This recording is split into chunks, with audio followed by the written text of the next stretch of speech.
Tuesday afternoon செவ்வாய் ஹோரையில் சாமிக்கு அபிஷேகம் பண்ணி முடிச்சுட்டு லஞ்சுக்கு பருப்பு சாதமும் உருளைக்கிழங்கும் தான் பண்ணியிருந்தேன். கடுகு உளுந்து பெருங்காயம் போட்டு தாளிச்சிட்டு குட்டி குட்டியாக கட் பண்ணி வச்சுருக்க உருளைக்கிழங்கு ஆட் பண்ணிவிட்டு உப்பு மஞ்சத்தூள் மிளகாத்தூள் தண்ணி ஊற்றி 10 நிமிஷம் பெரட்டி எடுத்தோன்னா உருளைக்கிழங்கு ரெடி. இறக்குறப்ப கருவேப்பிலை போட்டு இறக்கிக்கலாம். குக்கரில் 2 ஸ்பூன் நெய் ஊற்றிட்டு பட்டை கிராம்பு கடுகு சீரகம் பெருங்காயம் கருவேப்பிலை போட்டு தாளிச்சிட்டு கட் பண்ணி வச்சுருக்க வெங்காயம் தக்காளி எல்லாத்தையும் ஆட் பண்ணி உப்பு போட்டு நல்லா வதக்கிட்டு மஞ்சத்தூள் பச்சை மிளகாய் போட்டு நல்லா வதக்கிக்கலாம். காரத்துக்கு 1/4 ஸ்பூன் வீட்டு மிளகாய்த்தூள் ஆட் பண்ணிக்கலாம். 1 கப் சாப்பாட்டு அரிசிக்கு 1/4 கப் துவரம்பருப்பு 3 டம்ளர் தண்ணி ஊற்றி 4 விசில் விட்டு எடுத்துக்கலாம்.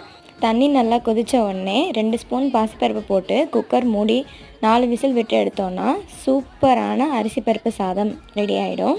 1 கப் தண்ணி எக்ஸ்ட்ரா ஊற்றி 1 விசில் சேர்த்து விட்டு எடுத்தோன்னா 8 மாத கை குழந்தையிலேருந்து கொடுத்தா சூப்பராக சாப்பிடுவாங்க. ட்ரை பண்ணி பாருங்கள். பாய்.